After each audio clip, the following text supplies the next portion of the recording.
আজকের রেসিপি যেটা গরম ভাত দিয়ে জমে ক্ষীর হয়ে যাবে, একটা পদ দিয়েই পুরো ভাত খাওয়া হয়ে যাবে। হাতে মাখা চিংড়ি। তার জন্য একটা বাটিতে পেঁয়াজ কুচো, টমেটো, কাঁচা লঙ্কা, ধনিয়া পাতা কুচো নিয়ে তার সাথে কাঁচা চিংড়ি মাছগুলো দিয়ে দিলাম। এবারে হলুদ, কাশ্মীরি লঙ্কা গুঁড়ো আর লবণ দিলাম, আর দিলাম রসুন কুচো, আর ওর সাথেই দিয়ে দিলাম একটু বেশি পরিমাণে সরিষার তেল। এবারে সব একসাথে মাখিয়ে নেব।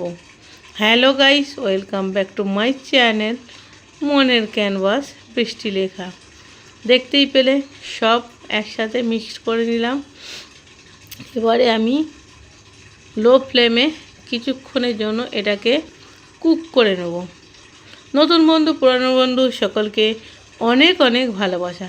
নতুন বন্ধুরা প্লিজ চ্যানেলটাকে সাবস্ক্রাইব করে পাশে থেকো। পুরনো বন্ধুরা অল টাইম তো পাশে ছিল, আছে আর থাকবে। ওইদিকে কুক হচ্ছে, আমি একটা পেস্ট বানাচ্ছি। পোস্ত আর কাঁচা লঙ্কার একটা পেস্ট বানিয়ে নিলাম। আমি একটা আলাদা কড়াতে সরিষার তেল দিলাম, দেওয়ার পরে পোস্তটা নিয়ে ভালোভাবে কিন্তু পোস্তটা আমি একটু ভেজে নেব, যাতে পোস্ত দেখবে ভেজে নিলে তোমার গ্যাস অম্বলটা হয় না। অনেক সময় পোস্ত খেলে গ্যাস অম্বল হয়। আর আমি পোস্তটা ভালো করে ভেজে নেওয়ার পরে কিছুক্ষণ কুক হয়ে যাওয়ার পরে আমি ওই চিংড়ি মাছের যে পুরো মিশ্রণটাকে আমি পোস্তর সঙ্গে মাখিয়ে নিচ্ছি। দেখতেই পাচ্ছ, পেঁয়াজ, টমেটো, ধনিয়া পাতা, কাঁচা লঙ্কা আর কাঁচা চিংড়ি মাছটা একসাথে মাখিয়ে লো ফ্লেমে 15 মিনিটের মতন কুক করেছিলাম। 10 থেকে 15 মিনিট কুক করেছিলাম। তোমরা তোমাদের হিসাব মতন কুক করে নেবে। আর সেটাই আমি পোস্তর সঙ্গে ট্রান্সফার করে দিলাম, দিয়ে বাটিটা ধুয়ে জলটা দিয়ে দিলাম। আর এবারে লো ফ্লেমে কিছুক্ষণ কুক হবে। আর একটু নুন কম হয়েছিল, তার জন্য নুন দিয়েছি।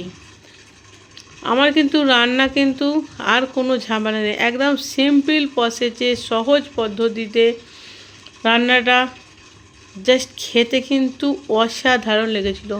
তোমরা চাইলে এর মধ্যে কিন্তু নারকেল অ্যাড করলে আরও টেস্টটা কিন্তু দ্বিগুণ হয়ে যেত, কিন্তু নারকেল ছাড়াও কিন্তু টেস্টটা দুর্দান্ত হয়েছিল। জাস্ট মানে কি বলবো, আমি ভয়েস দিচ্ছি এখন আমার জিভ দিয়ে জল আসছে।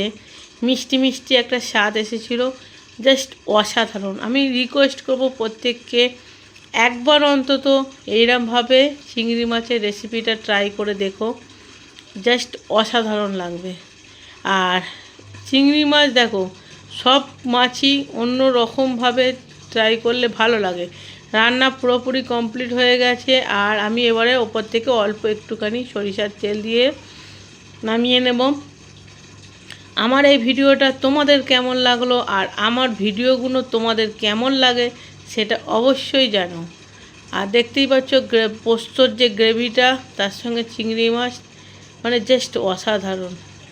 আর আমি বলতেই পারি যে এই একটা পদ দিয়ে কিন্তু পুরো রান্নাটা খাওয়া যাবে। আর গরমের সময় কোনো ক্ষতি হবে না। এই রান্নাটা গরমের জন্য একদম পারফেক্ট। কোনো বেশি তেল মশলা নেই, বেশি আদা রসুন নেই, একদম পারফেক্ট রেসিপি। অবশ্যই তোমরা ট্রাই করো আর অবশ্যই জানাও। খারাপ লাগলেও জানাবে আর ভালো লাগলেও জানাবে। আর বেশি ভিডিওটাকে বড় করব না। আমার ভিডিও তোমাদের কেমন লাগে অবশ্যই জানাও। আর যদি ভালো লাগে একটু লাইক করো, আর ভালো না লাগলেও লাইক করো, কমেন্টে জানাও। লাইক করতে ভাই পয়সা লাগে না, লাইক করো। আর নতুন বন্ধুরা প্লিজ প্লিজ প্লিজ চ্যানেলটাকে সাবস্ক্রাইব করো। দেখো, সাবস্ক্রাইব করতে গেলে তো কিছুই কষ্ট নেই, একটা টুং করে দাবিয়ে দেবে সাবস্ক্রাইব বাটনটা, হয়ে যাবে সাবস্ক্রাইব। প্লিজ গাইস সাবস্ক্রাইব করো। ভিডিওটাকে এই পর্যন্তই। টাটা, বাই বাই, ভালো থেকো, সুস্থ থেকো, হাসি খুশি থেকো, তার আগে রিভিউটা দেখে নাও। টাটা করবো না, দেখো রিভিউটা দিচ্ছি অবশ্যই। জাস্ট কি বলবো, মানে একদম চুম্মা চুম্মা চুম্মা, জাস্ট অসাধারণ হয়েছিল খেতে। আমি আবারও বলছি, অবশ্যই এইরমভাবে একটুখানি ট্রাই কর। চিংড়ি মাছ, পোস্ত, রসুন পড়ছে মুখে, জাস্ট অসাধারণ। আর তোমরা যদি চাও, তোমরা এটা চিংড়ি মাছের বদলে ডিম ভাপিয়ে, মানে ডিমটাকে সিদ্ধ করে সেটাও করতে পারো। মানে চিংড়ি মাছটাকে অল্টারনেট করে ডিম দেবে, দেখবে এটাও দুর্দান্ত খেতে লাগবে। টাটা, বাই বাই, ভালো থেকো, সুস্থ থেকো, হাসি খুশি থেকো, টাটা।